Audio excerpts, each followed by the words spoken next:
दोस्तों, गौतम बुद्ध ने ऐसा क्यों कहा है कि बिना परिश्रम के मिला धन विष के समान होता है? तो आइए एक कहानी के माध्यम से इसे जानते हैं कि उन्होंने ऐसा क्यों कहा है। एक समय की बात है, भगवान बुद्ध एक दिन वन से गुजर रहे थे। तभी उन्होंने देखा कि रास्ते में एक व्यक्ति जमीन को जल्दी जल्दी खोद रहा था। उस व्यक्ति को जमीन खोदते हुए देख भगवान बुद्ध विश्राम करने के लिए वहीं पास के एक वृक्ष के नीचे बैठ गए और थोड़ी देर बाद उस व्यक्ति को जमीन के नीचे से एक कलश मिला। कलश हीरे और सोने चांदी से भरे हुए थे। उसने सोचा, आज मेरा भाग्य जाग उठा है। उसने कलश को बुद्ध के चरणों में रखा और कहा, आपके आशीर्वाद से ही मुझे यह दौलत प्राप्त हुई है। मैं इसमें से कुछ धन आपको भेंट करना चाहता हूँ।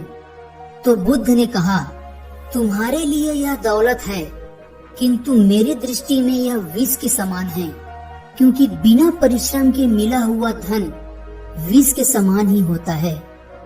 वह व्यक्ति गौतम बुद्ध की बातों से नाराज होकर कलश लेकर वहां से चला गया। फिर उसने हीरे और सोने चांदी को बेचकर संपत्ति खरीदी और दरिद्र से धनवान हो गया। लेकिन कुछ दिनों बाद उस व्यक्ति के ईर्ष्यालु ने राजा से शिकायत कर दी कि हमारे गांव के एक व्यक्ति को जमीन में दबा हुआ हीरे और सोने से भरा हुआ एक कलश मिला है, जिसमें बहुत सारे धन हैं, और जमीन में दबा हुआ धन राजकोष का होता है। इतना कहते हुए उन्होंने राजा से कहा कि उस व्यक्ति का कलश जब्त कर लिया जाए। राजा ने उस व्यक्ति की बात मान ली और अपने सैनिकों से कहा कि उस व्यक्ति को बंदी बनाकर यहाँ लेकर आओ। राजा के आज्ञा के मुताबिक उस व्यक्ति को बंदी बनाकर राजसभा में पेश किया गया और उसे कलश जमा करने को कहा। तो उस व्यक्ति ने सच्ची बात बता दी कि मैंने हीरे और सोने को बेचकर संपत्ति खरीद ली है। राजा यह बात सुनकर बहुत क्रोधित हो गया और राजा ने उसे जेल में डालने का आदेश दे दिया और उसकी संपत्ति भी जब्त कर ली गई।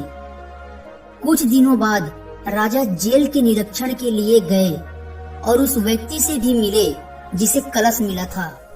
उस व्यक्ति ने कहा, राजन, मुझे जब वह कलश जमीन में मिला तो बुद्ध वहीं पर थे। उन्होंने मुझसे कहा था कि इस कलश में धन नहीं, विष भरा है।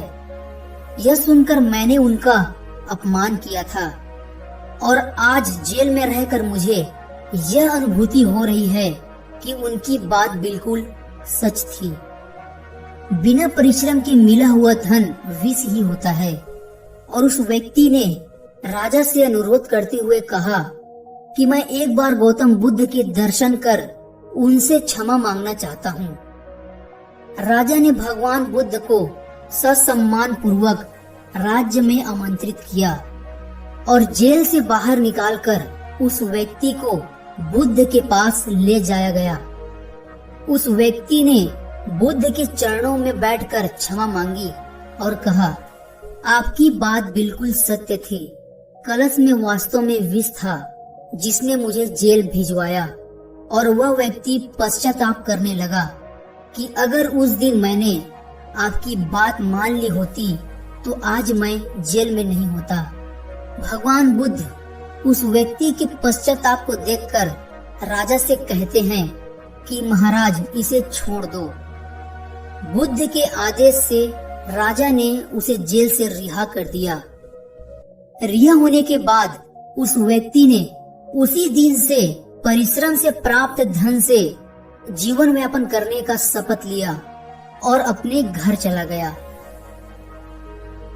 तो दोस्तों, इस कहानी से हमें यही शिक्षा मिलती है कि अचानक मिला धन ज्यादा समय तक नहीं रहता और वह धन हमारे लिए विष के समान होता है। इसलिए हमें मेहनत करके धन अर्जित करना चाहिए और अपना जीवन व्यापन करना चाहिए।